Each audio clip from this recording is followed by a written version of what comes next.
Hey, this is Steve in Dallas, Texas. It's Saturday morning, my friend, and you are listening to Light Talk. And this is Ellen coming to you from the beautiful island of St. Bart's, and you are listening to Light Talk. Coming to you direct from the New Brunswick Performing Arts Center in New Brunswick, New Jersey, this is Dennis. And on this edition of Light Talk, we discuss lighting black drapes, the Apple series, The Studio, French scenes, ooh la la, and another PSA from No More 10 out of 12s. But most importantly on Light Talk, we have a special host, the man known as Stan K. Hey. Welcome back, Stan. Hey, it's not just, it's your old friend Stan, and I'm standing in today with the king of Light Talk, David Jacques, from the beautiful wetlands of sunny Florida. And if you don't already know, you are listening to Light Talk, and we are the Lumen Brothers and Sister. So welcome to episode 445. Dennis, you got any news for us today, buddy? Well, last night I went out to supper with, I forget what you guys always called him, the handsomest man in manufactured. What was it you guys called him? An uncommonly good-looking man. Ah. Well, he's part of the French scenes we're going to talk about later. That is Bobby Hale himself from High End Systems, but he's in New York City doing his thing and showing off new products and doing demos. And I believe he mentioned he was bringing some new gear or showing off some new gear for Lion King with Don Holder. But Lighting Design Group is working on a new studio, and we just bought over 70 Lone Stars from him. So he took myself and a few of our designers out to supper last night. And those designers, coincidentally, were former students of Stan K himself, Scott Lawrence and Sloan Colsar. Who were they? What are their names again? I never heard of them. I've never heard of them. I think, and correct me if I'm wrong, but I think that was how we first met maybe 10, 12 years ago when I called you for a recommendation on Scott Lawrence, who was hired as one of our designers. I think he's been around the block a few times since then. Yes, he has, and he's now back and running our equipment division.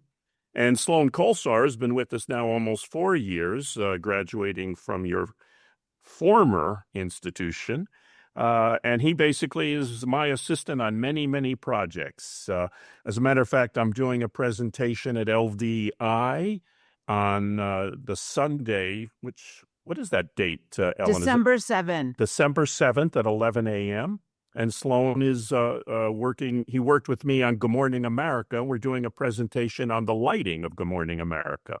So I'm anxious about that, especially since this is the first time I've been to LDI in 20 years. Whoa. And how can that be? Where have you been? You know what? Just running around the country, the world, doing shows, and I'm excited. Well, how about that? It took getting you to be a host on Light Talk to get you to come back. Ellen, you are 100% right.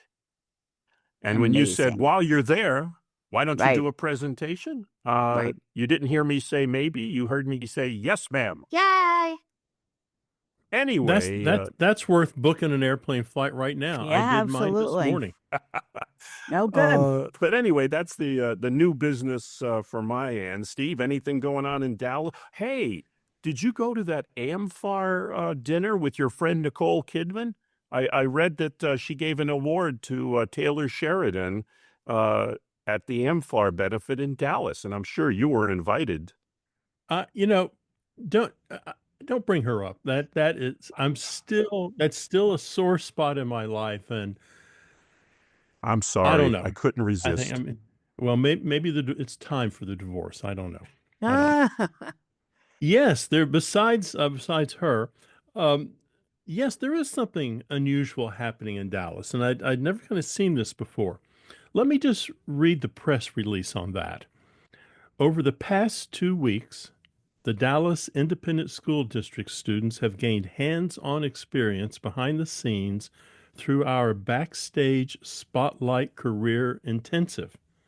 And DISD is partnering with two organizations, Jacobs and the Dallas College. And so what they're doing is they're taking high school students and they're showing them what it is to work in lighting, work in sound, build scenery. So they're just showing them the possibilities for those students who are thinking about maybe this is a career. They're giving them a chance to get their toes wet. But I just think it's amazing that Jacobs and Dallas College and the DISD are spending money on this and doing it in good faith. Sounds like a worthy cause. I think it is. I really think it is. Well, that's good news. Ellen, if you don't have news that you want to share with us, then why don't you take the first question? I think I will. So my question is from Sam in San Antonio. And he says, I'm a television production instructor at a high school, and we have a studio with a black pull-around drape 10 feet high. I envision lights that are on the floor shining up on the drape with different colors. What kind of lights do I need to accomplish that? Then they will not flicker on the camera. Well, luckily for us, our television guru, Dennis Size, is here today. So over to you, Dennis. Oh, I was just about to throw that one at Stan. You did say it was black drapes, Yeah, right? black. Now, I'm assuming he's going to use LEDs of some sort. Well, I'm assuming he needs to change that black curtain into something else. Make it a white cyc, you mean? It's not anything. really black, is How it? do you know? Well, Dennis will explain. Dennis will explain how we make black fabric. I've been asked to do that many times, and I'll tell you, there's a certain amount of success that he can achieve, but you need very bright lights to do it. The reason they use black on stage and in television, as we well know, is to avoid any stray light. And the fact that it's black and you want to color it is wrong. As Steve said, put up a white site. I often recommend to people in studios, if you intend on ever coloring it, use something that's like battleship gray, because if you don't light it, it will have a tendency to recede into darkness, but will accept light fairly well. That being said, if he wants to make his black drape red, forget it. It's never going to happen. I've had fair amount of success making black drapes blue because the television cameras are much more blue sensitive, but you need a pretty bright source, and there's a number of pars. Par would be the fixture I would usually use and put it on a little base plate. But you'd have like the ETC color source par or the Chauvet color dash or the Elation 6 par. Everybody makes a particular fixture of that range that will work. But you're talking about fixtures that are about, I'm guessing around $800 or $900 a piece. Any particular manufacturer's par of that level will do the job. But again, the colors that the black will receive and then get picked up on camera are very limited. Blue will have a tendency to be seen. Red, not a chance. Yellow, maybe. But it's very difficult because it's black. And if the drape is, let's say, a heavy napped black velour, forget it. It'll be even difficult to get the blue to read on the black. If it's a duvetine or a commando cloth or something like that, where it's a little more reflective, the odds are better that you'll get the black to reflect the light. I want to throw something in there. Can I throw something in there? Sure, yeah. So I don't know how this reacts with the camera, but I was saying before that it's not really black because black is the absence of light.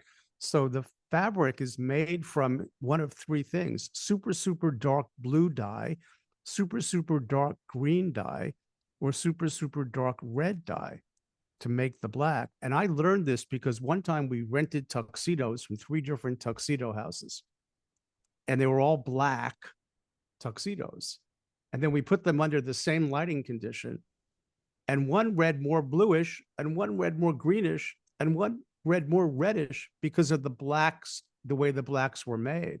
So I think you might try different colors and see maybe red does, if it's made with really deep red might work better than blue or vice versa. I don't know I don't know how the camera would handle that, but for the eye, I've certainly seen that occur. Red is a very difficult color for cameras to perceive. It takes a lot of red to really read. But I know what you're saying. I've seen that myself, where you look at black and it has a bit of a red tint to it. because it's not made with, it's not absent. It has to be made with the dye, right? It starts out as cotton or whatever its natural color is, and the dyes, it's just, so the dyes are in it. It's not negative. Sure. It's not a negative thing. Did you see Bad Bunny on Saturday Night Live this week? No, I missed it. It's worth watching, bringing up what you're talking about. Oh God, her name, Doja or Doja? Doja Cat. Doja Cat. Doja Cat was absolutely stunning. It was an unbelievable performance. And her second song was, the stage was completely red, and just a little bit of white light picking her out, setting in a rose. And it was just gorgeous, the red on camera. Sometimes it could be such a vibrant. I recall, I forget who broadcast the Super Bowl a couple years ago when Rihanna was the halftime show, but remember all that vibrant, brilliant red that was throughout the whole design Sure. of that. It's a big statement. Steve, do you have anything to add about lighting black other than why are you doing that? It's funny because that comes up more than you might expect. I mean, I don't know if I'm alone in the university world, but about every other year, I get a young student who eagerly wants to put a black cyclorama in and light it. And it always, sometimes they're moderately successful, but most of the time it's just like, oh, are the lights on? Yep, they're on. Let's put something else in back there. It's interesting because I had to do a show years ago where they did want that. They wanted it to be black, but then all of a sudden they wanted it to be a color. And could we, light the black?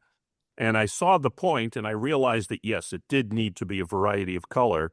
And I recommended this highly unique, very inventive thing called a black scrim. Remember those? Yeah. So we just hung a black scrim in front of the cyc. We didn't light the cyc, and the black scrim read as black. And then when we lit the cyc, it did what scrims and cycs do. And it's, the oldest trick in the book, but that's the way I would recommend that our friend who wrote into Ellen would solve the problem. I like that. I like that a lot. Well, I guess that brings us to our next question, Dennis, and it seems that you are up. This question came from one of our fellow lighting designers, Kimberly Crago, who reached out on our Light Talk Facebook page. She asked, what do people think about the look and the lighting of the Apple series, The Studio? Have you seen that, Steve? Yes, and I'm going to fess up right now, Kimberly. I had never seen it, and I sat down and I thought, I'll watch a few episodes so I can intelligently answer your question. And after about 5 minutes, I became so interested in the program, I wasn't looking at the lighting anymore. So that says to me that maybe it's perfect. It can't get any better because I got lost in the story and loved it. Ellen, have you seen the show? Is this the one about the skateboarding? No, it's about... What is this about? Continental Studios, fake studio name, in Los Angeles that's producing... It's basically a film studio show that's led by the head of the studio, played by Seth Rogen, and a brilliant cast. Catherine O'Hara plays the former head who produces a show for him. Catherine Hahn plays the head of marketing, and she is just over-the-top crazy. Bryan Cranston plays the, I guess, the CFO, CEO of the studio. It's got a great cast. I get it. But I knew nothing about it until a couple of weeks ago when we were talking about the Emmy Awards. And I mentioned that it won the Emmy for Outstanding Lighting for a cinematography for a series, the half-hour series. And David is apparently a fan. And he was talking about how wonderful it was, and it won production design. And I actually looked it up. It was nominated for 23 Emmys, the most nominated comedy debut in history. It won 13 Emmys and broke the record for the most wins of a comedy series in a single season. And I was like, wow, I better watch this show and see what the fascination is. I had talked to David about it last week, and he said, oh, yeah, you got to watch these episodes. And so I watched the first episode, and Steve is right. It kind of sucks you in, But the second episode, which I thought was just brilliant, is the one that won the Emmy. It was an episode called "The Oneer," and one of the gimmicks that the show uses is to shoot as many as possible scenes in one take. Very much like that show that you guys talked about six, Yeah, the 7 months ago. Adolescent. The Adolescents, yes. I never saw that, but it's the same gimmick, except this is a comedy show. And that sort of oneer is usually done with dramatic productions, not necessarily comic. But the second episode, called The Oneer, was about a oneer, a film they were doing with a one scene take, and the whole half hour was done as a 1 hour, a oneer. Normally, the shows have 4 or 5 oneers in the show, but this particular episode, because it was about a oneer, it was the whole episode. I'll tell you, it was pretty incredible. Doing an uninterrupted shot of that long a duration is highly complicated and very difficult to do. The cinematographer is Adam Newport-Berra, and he actually only uses one camera. So they're using one camera for the series with one lens. I had read they use a 21 millimeter lens as the lens of choice, which is a pretty wide lens. And they basically have fully rigged up lighting connected to lighting consoles in the standard sets. And then in most of the location things, they're doing available light. It's very complicated, and they do a very good job of it. Visually, it's stunning in terms of the old Hollywood look, and the scene designer's done some incredible things to create a lot of rust tones and copper tones, very warm tones. But you can also tell they're doing a lot of post-production, and they're injecting saturation into it. And they're also beefing up the color temperature, or should I say down, depending on which direction you like. But it's going into the 3,000, 2,500 Kelvin range instead of standard daylight range. The reason they're doing it, from what I understand, is it creates a crazy frenetic energy, and they're trying to show off the chaotic world and the absurd nature of the film industry, which they do, and it's very successful. But I found it annoying, and a lot of times I wanted to see several shows, so I watched the first show, I watched the second show, and then I said, I'll watch the last 2 shows. And I watched the last 2 shows, which then lead into season 2, which I believe they're doing. I had no interest at all in going back and watching any of the other shows in between. I found it a bit annoying because of the frenetic pace. And although the acting is great, when the camera moves in circle actors, half the time, no, I wouldn't say half the time, 20% of the time, actors are acting in the dark. You don't see their faces. It becomes an atmospheric thing. And it always bothers me when that happens, because in dramatic productions, as they say, the eyes are the mirror to the soul, or the window to the soul. You don't see their faces. You don't see their eyes. You don't have the opportunity of empathizing or sympathizing with the characters, and that bothers me. So whereas Steve found that he was able to involve himself more with the storyline, I kept getting annoyed that the production gimmicks were interfering with the storyline. It's interesting that you mentioned the amount of natural light that's being used in that. I'm trying to learn more about bounce and rags and scrims, and I was surprised that Brokeback Mountain is almost entirely shot with natural light. I mean, it's so gorgeous. The stuff that we take for granted around us, the film and TV guys can tap in all the time and just make beautiful, beautiful things. Well, Do you, I think in the hands of a genius, one film that comes to mind that I always recall as being all available light was Barry Lyndon, the oh Stanley yeah. Kubrick movie, which Mm-hmm. was just Mm-hmm. beautiful. But again, it's more drama. I think when you have a show like The Studio, and again, I'm not saying I didn't find it funny. Half the time I was rolling on the floor laughing. Uh, it's just that sort of satirical approach has a tendency to annoy me a bit, and it's taking a satirical look at the film industry. And a lot of times when I was watching the show, I found myself getting sucked into the behind the scenes story, and I felt like I was at work. It was a bit annoying, you know. You're sounding like Ozzy Osbourne now. When Ozzy Osbourne went and saw Spinal Tap, he said everyone else in the theater was laughing, and I was sitting there watching in shock, wondering what was going to happen to next, and if it's stuff I'd experienced. So maybe this is what you're seeing. You're seeing the Spinal Tap of the Maybe. TV I film think it's industry. just, I'm not sure if Kimberly liked the look or not. She just wanted to know what people thought of it. And I'll tell you, I think the cinematographer, I think the production design, I think all of their work is spectacular. I mean, it's really a beautiful looking show. But I found the show itself annoying. And Hmm.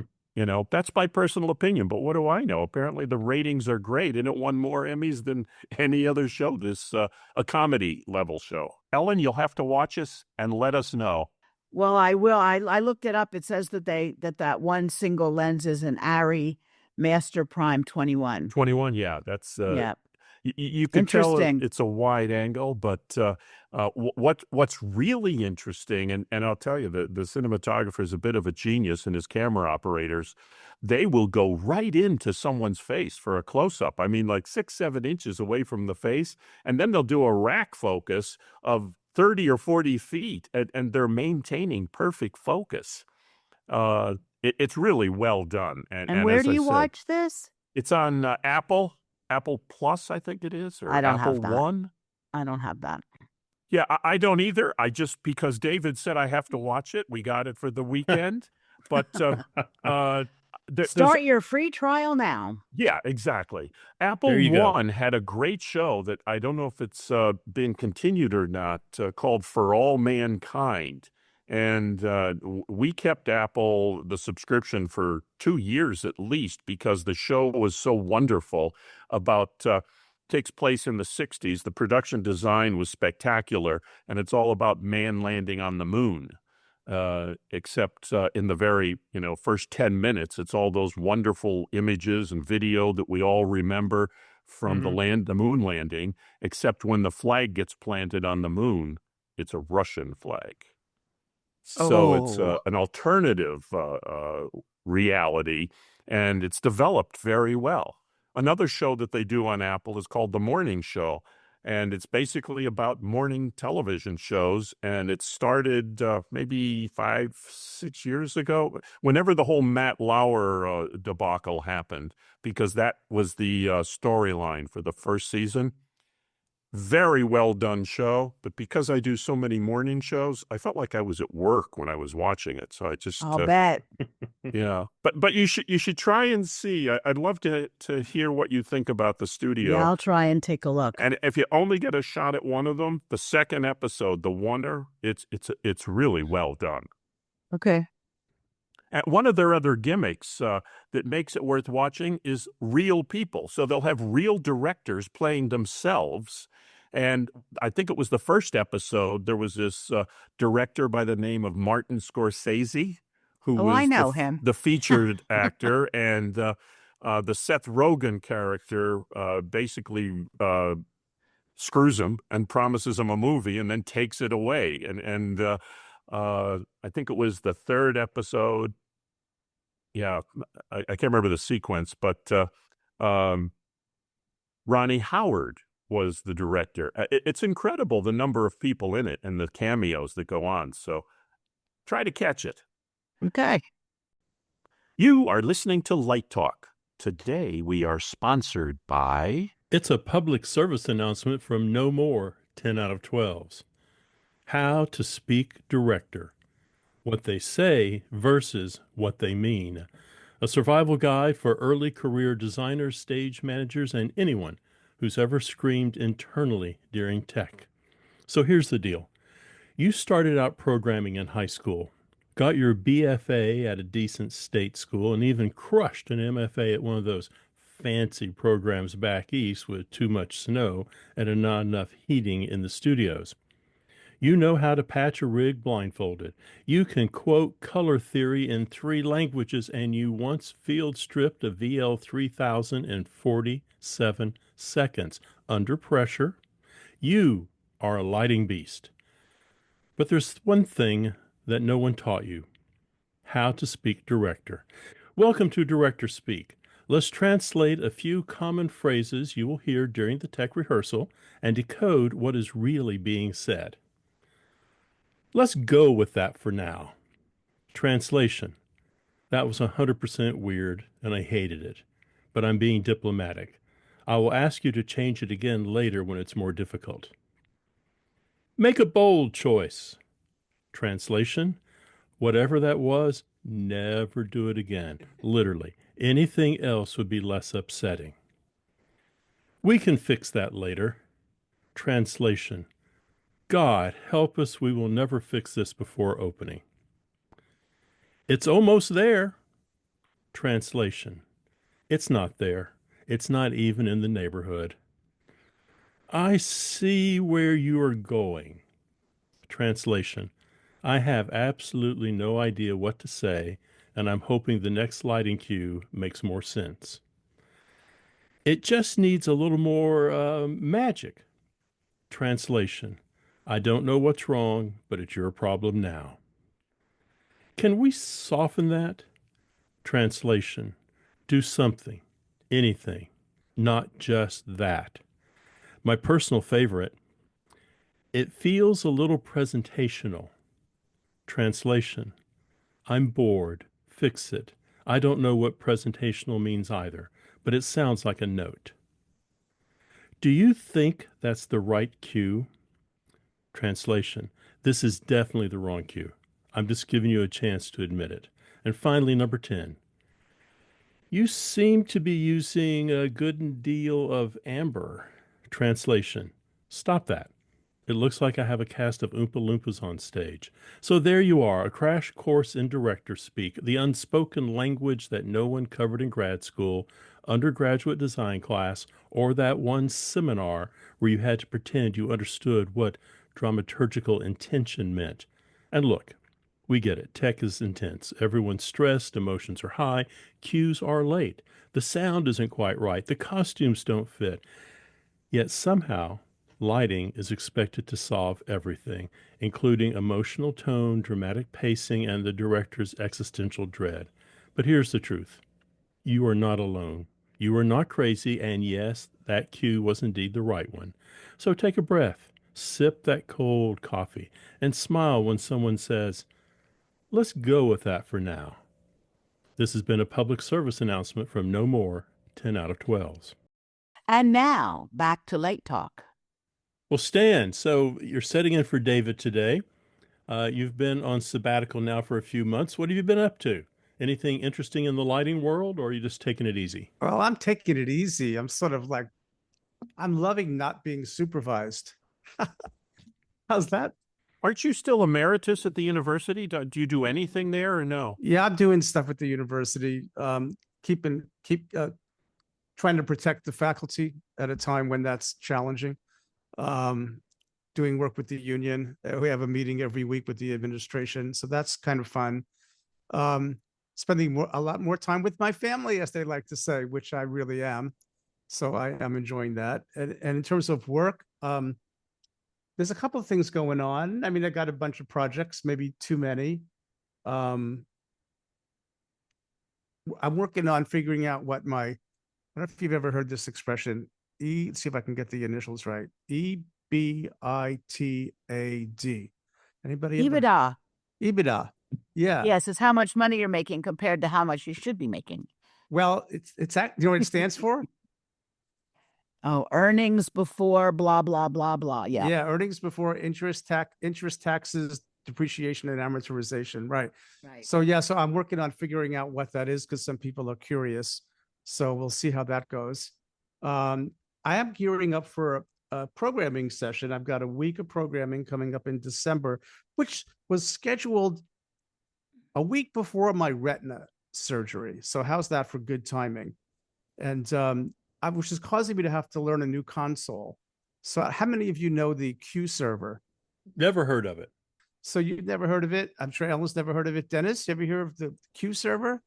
Your friend Scott Lawrence sells more than I care to number. It's a common device that goes into a lot of the installations we do now as backup because it's a cheaper way, especially in architectural and systems design, of controlling lights without using a console. Yeah, it's true. It can snapshot from a console, but Yep. this is not on this project. We specified. What is the good ETC one for architecture? Mosaic, I think, and it got pushed out.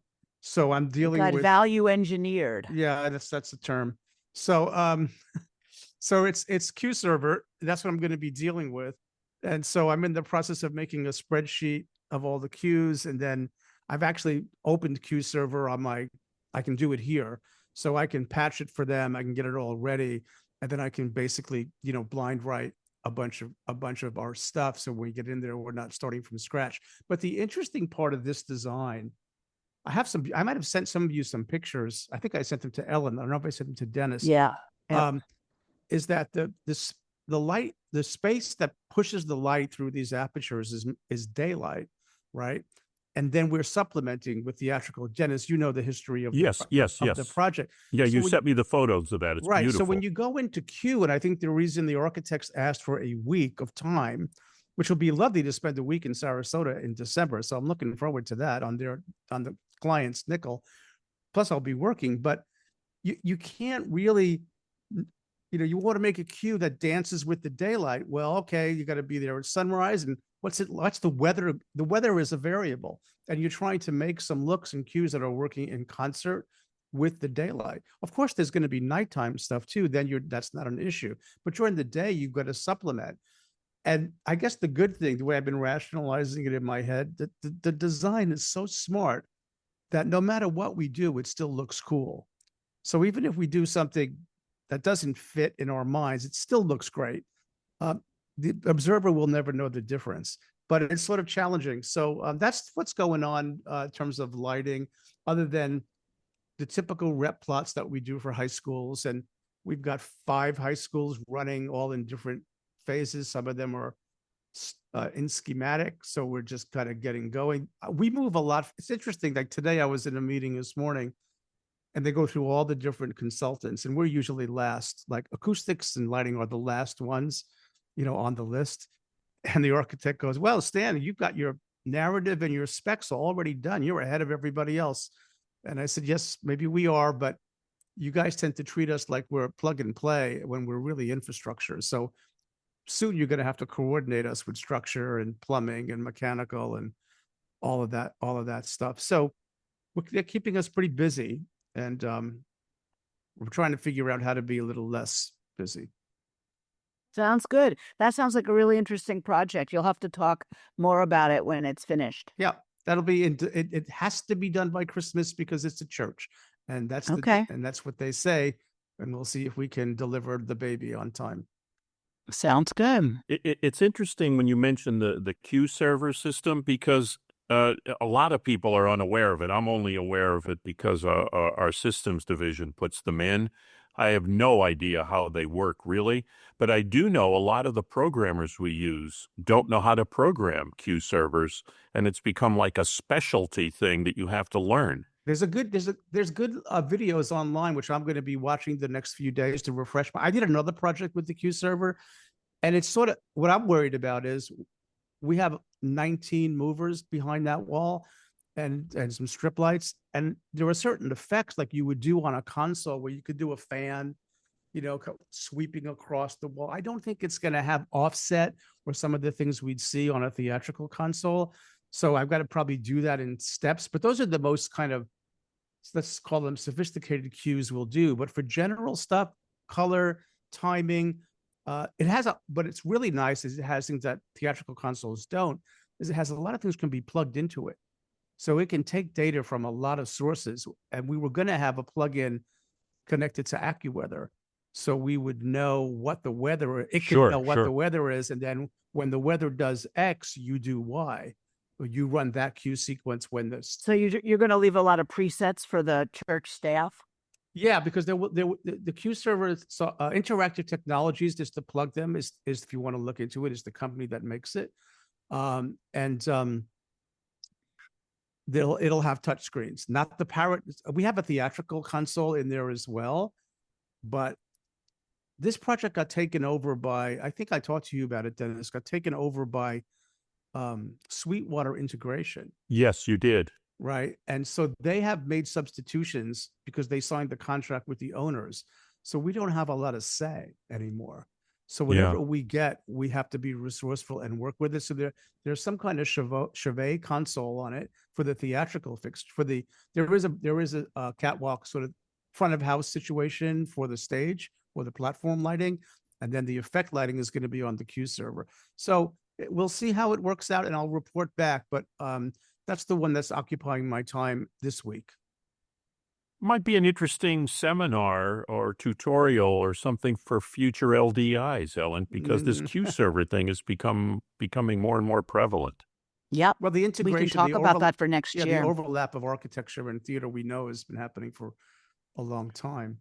I don't know if Interactive Technologies comes to LDI, Ellen. I don't know. I'm going to look them up and see. Yeah, but they probably go to Lightfair, I would imagine. Mm-hmm. So I think that's it is, but it is a fairly robust and reliable. You know what's cool about it? On the last project we did with it, we didn't want to, it was also down in Sarasota. It was a Jewish center, and we did the facade lighting was controlled with it. And we couldn't go down there all the time. So we were able to, and they were helpful to log into it remotely and program it. And I was in Gainesville and my programmer was in Fort Myers and the project was in Sarasota. And we would literally have a live, somebody out there with a camera, and we would be making the changes. And that guy would be on Zoom and I give him remote control and he would be affecting the Q server software, something that I had never done before, and we really had to figure it out. But it did work. That's great. Well, Steve, you have the last question of the day. Yes, it comes from Jennifer in South Carolina, and she writes, "My teacher said I need to find possible light cues in my script before rehearsal begins. She went on to say an easy way to start was to break my script into French scenes. What in the world is a French scene?" Well, let me tell you, that your teacher's on to something there. So a play is normally broken into acts and scenes, right? But you can take that and you can subdivide that even further. So a French scene is defined by the entrance or exit of a character on stage rather than the scene end or the act end. So we kind of do this already. We already kind of look at blocking on stage and a character comes in and we decide we need to make the stage bigger or we need to make the stage taller, or that characters bring in information that's going to change the direction of the play. So what we're doing with a French scene is simply finding all those moments, because usually when someone comes on stage, they have something to say that's important. They're not just wandering through. So that's a French scene. This started in the 17th century, and as you can imagine, it started in Paris, thus the name French scene. Ooh, la la. I have never heard of that before. I have learned something today. Thank you, Steve. Yeah, I knew that. Well, yeah, we already do it. I mean, you probably do it when someone walks onto the set. Sure. Yeah, no, When the soap thing operas, they shifts. do that all the time, but I never heard it called that. Right. Well, the rockin' sounds of the Luminoids tells us that once again you've spent another morning listening to Light Talk. You can hear our show on just about every podcast site out there. Check out our website at lighttalk.org and be sure to follow us on Facebook. Also, don't forget to subscribe to our podcast. That way you will not miss a second of Light Talk Insanity. No guarantee is offered regarding the accuracy of any statements or opinions made on this podcast. However, if you do decide to litigate, you will have to deal with me, Snoot from the Snoot Group. And don't get it twisted. Just because I married one of these losers does not mean I will go easy on you. So don't with me. Light Talk is written and produced by the Lumen Brothers and Sister. Coming to you from New Brunswick, New Jersey, Gainesville, Florida, the Lone Star State, and that beautiful island gem in the Caribbean, St. Bart's. And be sure to join us next week when we talk about more lighting shenanigans and serve you more of our casserole of nonsense. Light Talk, broadcasting questionable lumen knowledge and humor around the world. We'll see you next Saturday morning. Bye-bye from Light Talk. Thank you, Stan. Bye, all.